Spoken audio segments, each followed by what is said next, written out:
Frank ഇവിടെ വന്നിട്ടുണ്ട്. അയാൾ പറയുന്നത് ഞങ്ങൾക്ക് ഇനി ഇവിടെ കെട്ടിക്കിടക്കാനാവില്ല. ക്ലിയറൻസ് കിട്ടിയിട്ട് പിന്നെയും വേണ്ടാന്ന് ചരക്കിപ്പത്തു. മനുഷ്യനെ ബുദ്ധിമുട്ടിക്കുന്നതിന് വേണം ഒരു അതിര്. ഇല്ല കരീംഭായ്, ഒരു ദിവസം കൂടി നിങ്ങൾ എനിക്ക് വേണ്ടി പൊറുക്കുന്നു.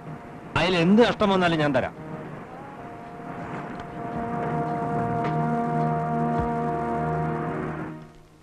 ഇത് വലിയ ചതിയായി പോയി മാഡം. നിങ്ങൾ എന്നോട് ചെയ്യുമെന്ന് ഞാൻ കരുതിയില്ല.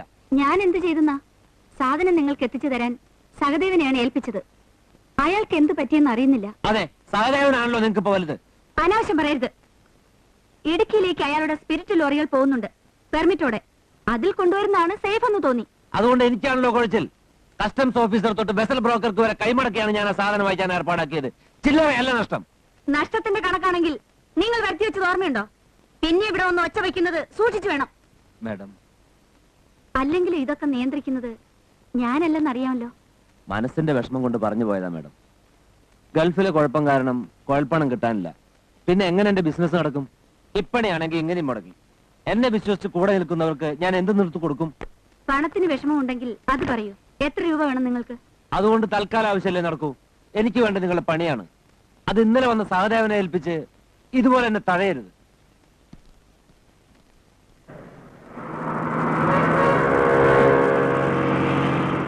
ഈ പോക്ക് ശരിയല്ല, ഈ പോക്ക് ശരിയല്ല. എന്താ മുതലാളി? എന്നോടല്ലടോ. പറ്റില്ല. എടാ സംശയം വാസു, നീ അത്രക്കായോ?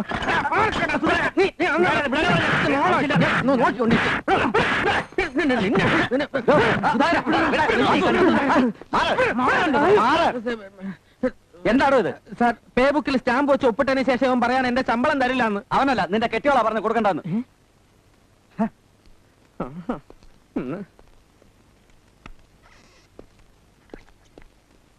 ഇത് വീടല്ല, പോലീസ് സ്റ്റേഷനാണ്. SIയോട് കോൺസ്റ്റബിൾ മര്യാദ കാണിക്കണം. കമോൺ. സാർ, എന്റെ ശമ്പളം ഞാൻ പറഞ്ഞിട്ടാണ് അവർ നിർത്തിയത്. കള്ളു കുടിച്ച് തീർക്കാനല്ലേ? തരില്ല. എന്നാലും ഇതിന്റെ അവസാനത്തെ നോ ആർഗ്യുമെന്റ്. പൊക്കോളൂ. ഇതിന് എന്റെ ശവം ഞാൻ നിന്നെ കൊണ്ട് തീറ്റിക്കും. നോക്കിക്കോ. ഉവ്വ് ഉവ്വ്.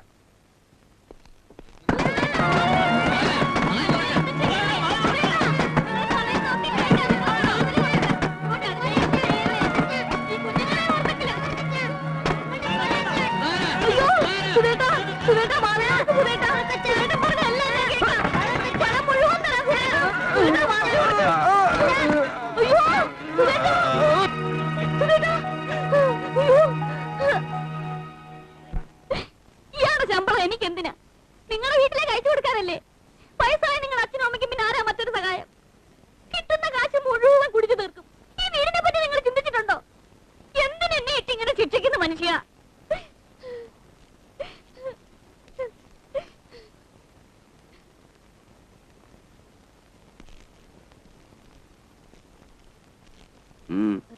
പെട്ടെന്നൊരു ക്ഷീണം.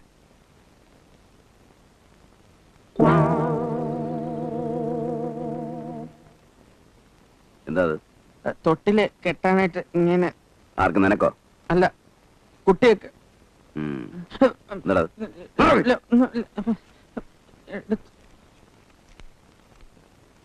എന്റെ പ്രിയപ്പെട്ട പൊന്നുമക്കളെ, അച്ഛൻ വിട ചോദിക്കുകയാണ്. നിങ്ങളുടെ അമ്മ ഒരുത്തിയാണ് ഇതിനെല്ലാം കാരണം. ആ രാക്ഷസിയുടെ ദ്രോഹം സഹിച്ച ഒരു അടിമയെ പോലെ ജീവിക്കാൻ ഇനിയും എനിക്ക് സാധ്യമല്ല. എന്റെ മരണത്തിന് ഉത്തരവാദി അവൾ മാത്രമാണ്. ഈ കത്ത് അവൾ മറച്ചാലും നിങ്ങൾ സ്റ്റേഷനിൽ പോയി ബൽറാം സാറിനോട് പറയണം. 1000 ഉമ്മകളോടെ നിങ്ങളുടെ പരേതനായ അച്ഛൻ.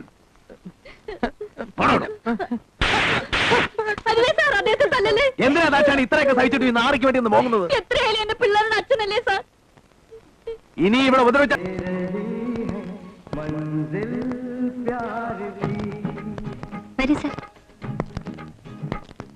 നിന്റെ ബർത്ത്ഡേ ആണ്, പാർട്ടിയാണെന്നൊക്കെ പറഞ്ഞിട്ട് വേറെ ആരെയും കാണുന്നില്ലല്ലോ. വേറെ ബന്ധത്തിലും കുടുംബത്തിലും പെട്ടവരായിട്ട് ആരുമില്ലെന്ന് സാറിന് അറിയാലോ.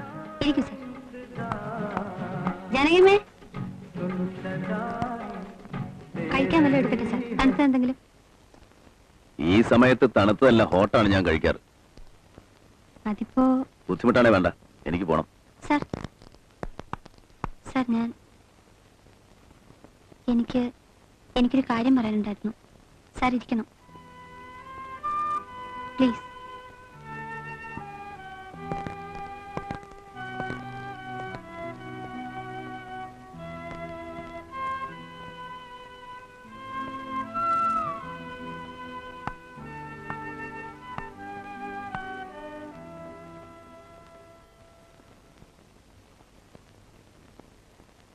യെസ്, പറയൂ. അത് ഞാൻ പറയുന്ന കാര്യം ഇഷ്ടപ്പെട്ടില്ലെങ്കിൽ എടുത്തിടെ എന്നെ ശിക്ഷിക്കരുത്, എന്നോട് പിണങ്ങരുത്. സോഷ്യൽ എത്തിക്സ് ഒന്നും അത്രയ്ക്ക് പരിചയമില്ലാത്തൊരു പെണ്ണിന്റെ ബുദ്ധിമോശം എന്ന് കരുതിയാൽ മതി. മുഖവരെയൊന്നും വേണ്ട, കാര്യം പറയും. സർ, എന്നെ കല്യാണം കഴിക്കൂ.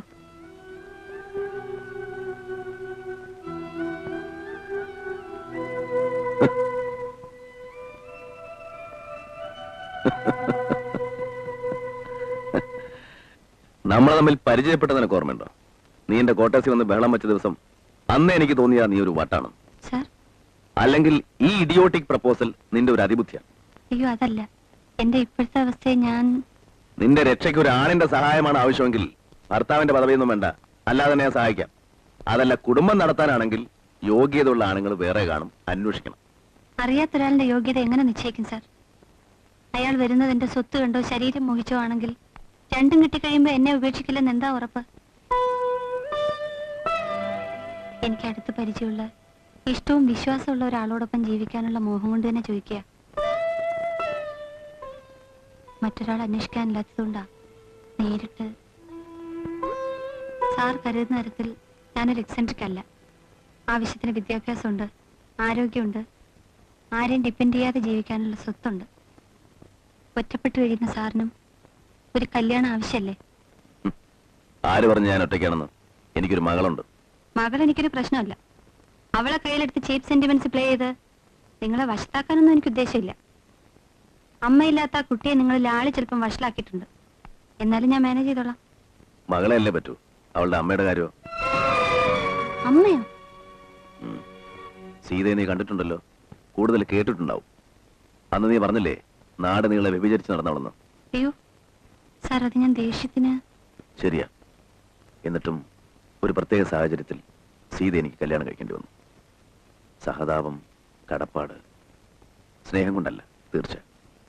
പിന്നീട് തെറ്റാണെന്ന് എനിക്ക് തോന്നി. കേസും ലോക്കപ്പും ജയിലുമായി കഴിഞ്ഞ അന്ന് എന്റെ മനസ്സാകെ അസ്വസ്ഥമായിരുന്നു. ആവശ്യമില്ലാതെ ഞാൻ സീതയെ സംശയിച്ചു. അവളുടെ പൂർവ്വകഥകൾ പറഞ്ഞ് കൂടുതൽ വൈരാഗ്യത്തോടെ ഞാൻ അവളെ ദ്രോഹിച്ചു. മനസ്സും ശരീരവും ഒരുപോലെ വേദനിപ്പിച്ചു. എന്നിട്ടും അവൾ എന്നെ വിട്ടുപോയില്ല. അവളുടെ മുമ്പ് ഞാൻ തോക്കുകയായിരുന്നു. പിന്നീട് കുറ്റബോധം കൊണ്ടാവാം ഞാൻ സീതയെ കൂടുതൽ സ്നേഹിച്ചു. നഷ്ടപ്പെട്ടതെല്ലാം വീണ്ടെടുത്തതുപോലെ സീതയും ഞാനും എൻ്റെ മോളും.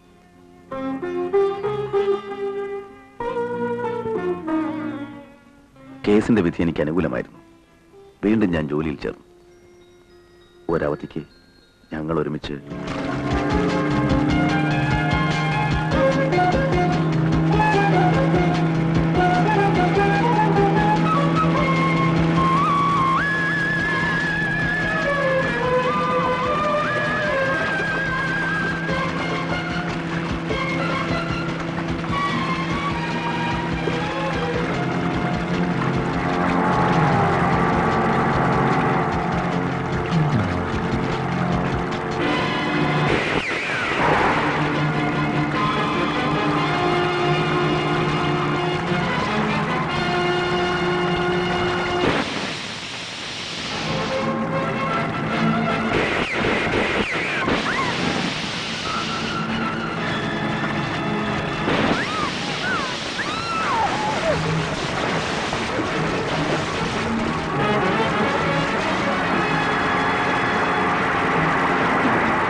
പോലീസിന്റെ വിധി എനിക്ക് അനുകൂലമായപ്പോൾ ഞാൻ വെടിവെച്ചു വന്ന സത്യരാജന്റെ ആളുകൾ എന്നോട് പകവിട്ടുകയായിരുന്നു.